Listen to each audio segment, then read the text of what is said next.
Chapter 7. Birds of Prey.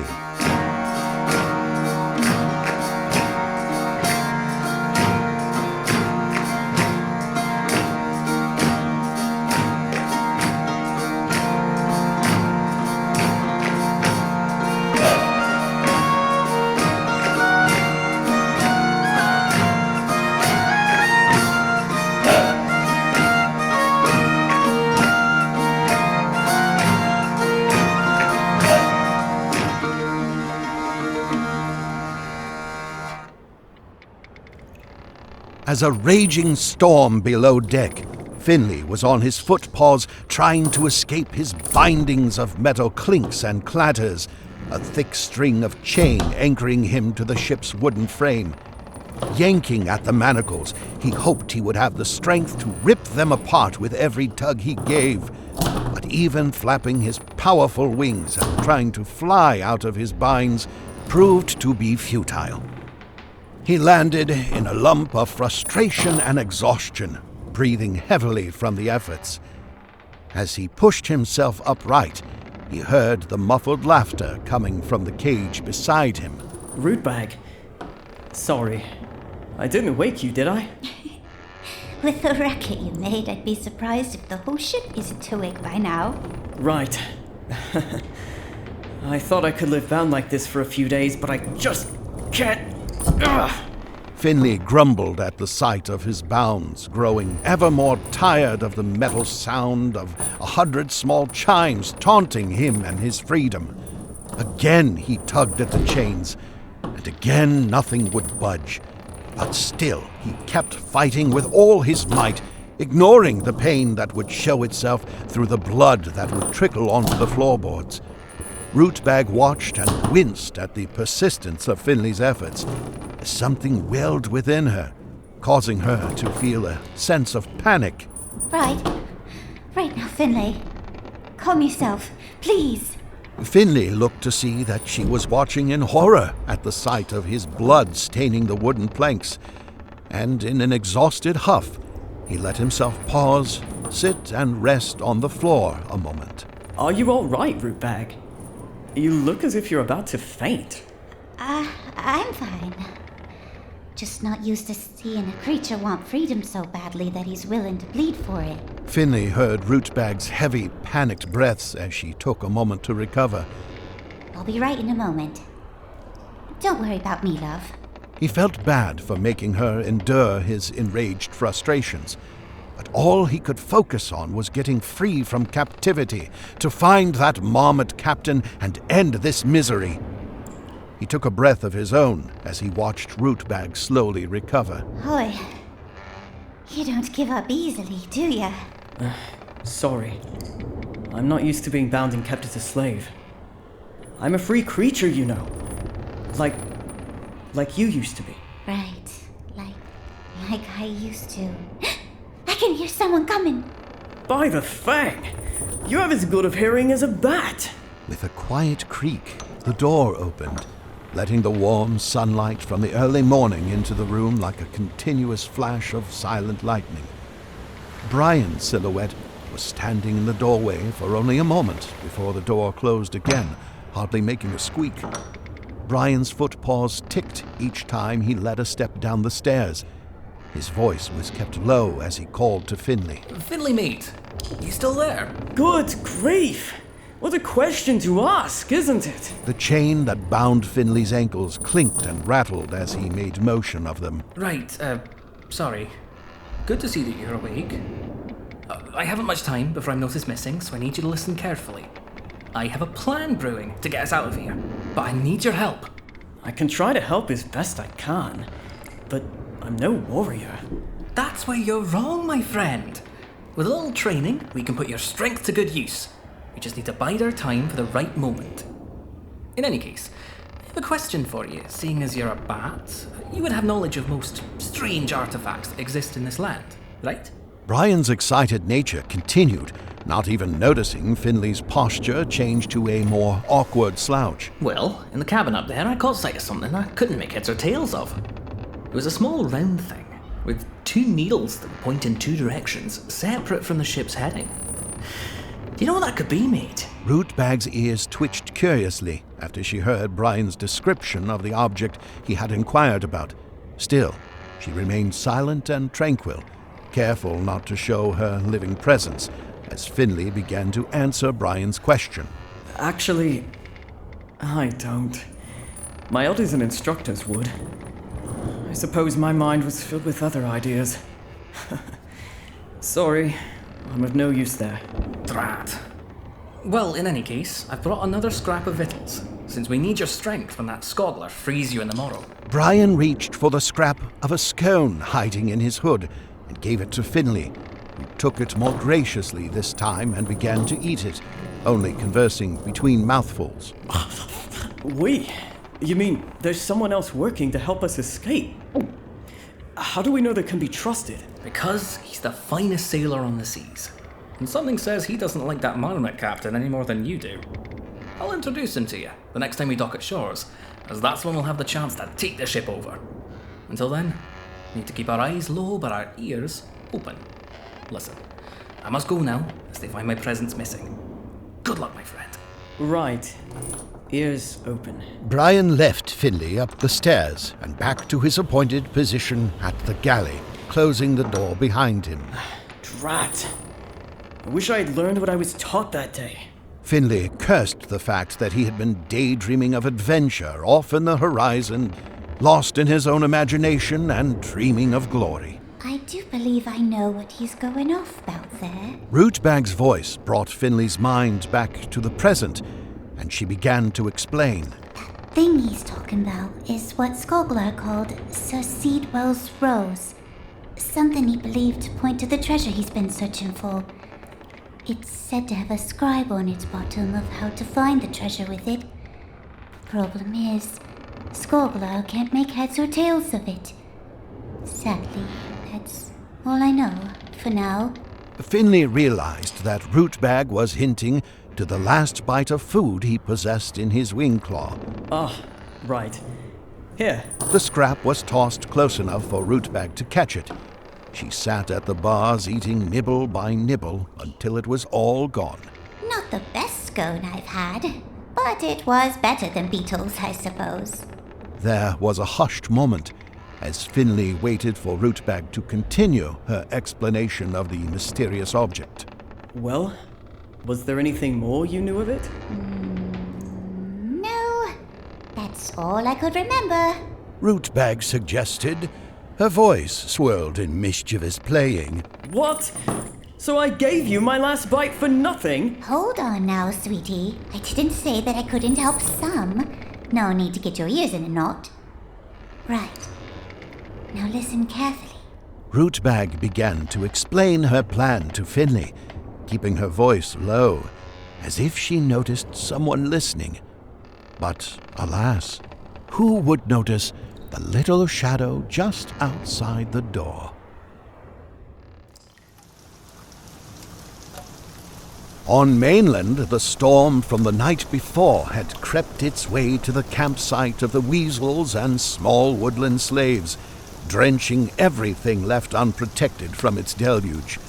The caged creatures huddled together to keep warm in the torrential downpour of the storm overhead, using the blankets as cover from the elements. Even Quint was among them.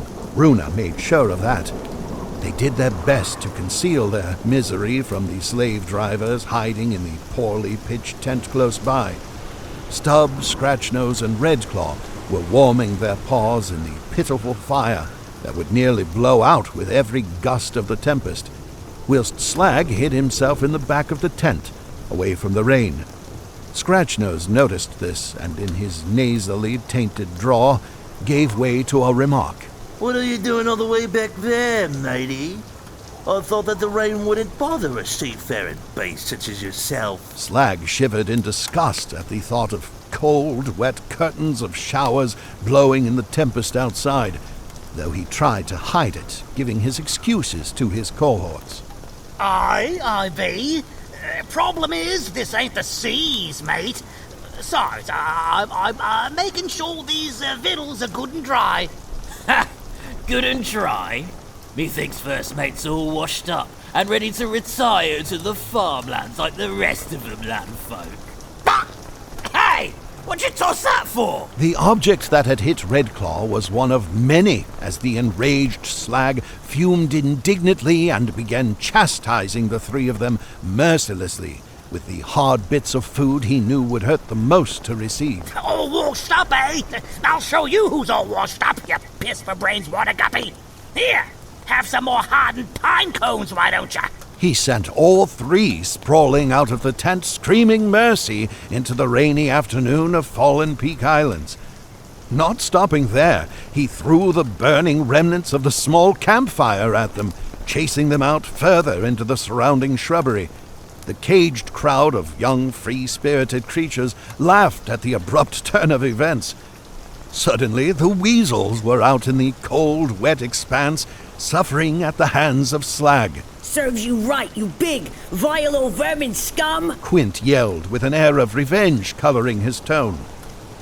Slagg had heard Quint's remark and pulled a face of mock despair before throwing a wooden cup to where the voice came from, spilling its contents on the ground. The cup smacked into the cage and bounced harmlessly off, causing the huddled creatures to flinch unwillingly. With a new look of contempt, Slagg snarled at the prisoners. Shut your traps, you miserable landlubbers! Else I'll have your tails for the next meal. Runa and Cecil stared at Quint with sternness covering both of their faces. Yet Belle was stiff with fright. Spotting Quint, she directed her frustration of the matter at him. Shh, you! We already have the heavens pouring down. We don't need him storming on us also. Runa tried to calm Belle's grumpy plight against Quint by holding her paw softly, causing Belle to stare at her with eyes of fire. Runa's calm brown eyes seemed to put out the flames, helping Belle to recover and cool some. I'm sorry, Quint. I just don't like that one. Quint felt himself cool when he saw the genuine and suffering faces of his companions. Still, he felt that it was justified to call down that cruel Slagg, keeping them trapped here with no escape.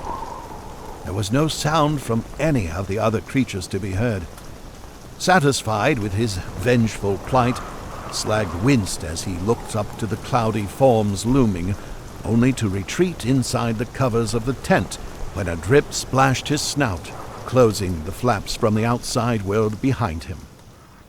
Soon the rain subsided and turned into sunny skies, bringing the sun out from behind the curtains of clouds with its warm rays, along with the weasels out from hiding in the deep brush. Stubb was the first to emerge, forced by his other two cohorts to see if the high-tempered gopher had cooled off any. You sure about this, mates? Each one of the two nodded dumbly while motioning him on encouragingly, hoping that Stubb would take the bait. To their surprise, he approached the tent and was invited in. It was some moments of calm when Red-claw finally gave way to an impatient remark after groaning in disgust. Ever since that Slagg hired us to be his crew, it's been a living nightmare. Commanding us this way and that, chasing after babes, living in tents, rushing us into the brush, and for what? Hey? A couple of gold coins? Pah! I could earn that in a day if I wanted. Yeah, and all he does is mope about and yell at us about it. You know what me thinks?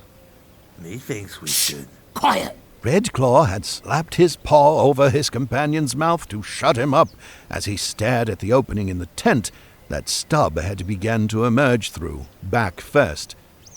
Suddenly, Stubb had turned tail and began running toward the brush the other two had hidden themselves in, with Slagg in close pursuit, pine cone in hand, ready to pelt. Oi! If I hear another word about showers or victuals again, you won't see any till fall season. Say, since the weather's turned good, we should be packing and setting off for the next wash through. Hey, you three rattlebrains, get your tails out here. Start taking this tent down and get those prisoners tied and ready for travel. We be leaving southwest for a small place called Old Grove. Some river village, I'd wager, that has plenty of young creatures for the taking. Well, don't just stand and stare. Get moving! Soon the camp had been packed. The young prisoners' paws bound with rope and led in line to follow Stubb. The slaves were divided into 2 groups, with Runa, Brok the mouse, the small squirrel named Sam, and the sister to the mole called Star, and 2 others, led ahead by Stubb. The other group had Bell, Cecil, Quint, and Star the mole, and the remaining 3 trailing behind, all led by Scratchnose, whilst Slagg and Red-claw reared the group with knives and spears at the ready. It turned out to be a quiet afternoon day in the Vermorian plains, with nary a sound to be heard, other than the crickets and some songbirds now waking up after the storm's passing. The air, too, was fresh and invigorating, with the rain leaving the earth damp and cool for the rest of the day. As the crowd of woodland slaves, weasels, and the one land-loving pirate following behind made their march along the narrowed trail, there seemed to be an air of unease amongst them. It had been so quiet thus far, but Scratchnose was constantly watching around him, weapon at the ready, as if waiting for an attack. Slagg couldn't help but notice the odd behavior. Why so with the shifty eyes, mate? You spot something? Shh! Tight lips about you. We're in squawk territory. Star had heard many strange words in his time, but even to him this was something new. Swagger? What with that? Quiet! Squawks be wild warbirds, as vile and cruel as they be. They'll surround me and swarm ye. Any peace they don't have the manner for. Red-claw spoke up, taking lead of the situation now, as he continued the description of these birds. Aye, they're hunting birds, always looking for easy pickings. They've been chasing us weasels for seasons more than most can count. Keep 'em limbs close, and keep quiet if you value your life. That statement seemed to put a whole new fear into every creature as they huddled nearer, keeping close watch of the surrounding brush and shrubs. Suddenly, a shriek like that of a hawk echoed through the plains, making every creature flinch and freeze in fear. Slagg, now fuming, began chastising the weasels, his paw on his knife, now ready for something to come out from the scrub and ambush them. Oh, why'd you lead us to enemy territory? What do you mean, mate? Argued Scratchnose. Yeah, it was you who was leading us westward, not us. Continued Red-claw sourly. You thick skulls are good for nothing, I'm swearing it. Get 'em slaves in order. Line both groups side by side, and have you 2 on each side. Go on now! Slagg pointed to Scratchnose and Red-claw, as the whole ensemble began to chaotically do as was commanded. Stubb, you and I will guard the front and rear. Keep tight, but keep moving. No beast stops for any reason. The scared squirrel called Sam began to cry out fearfully. I don't want to be some bird's food. I want to go home. Quiet, you! Or I'll slice your gullet myself. Slagg warned threateningly. As Slagg addressed another issue, Brok came over to help Sam up and comfort him some, though he too was afraid. Don't worry, it will be all right. We have Runa and Bella at our side. They'll keep us safe.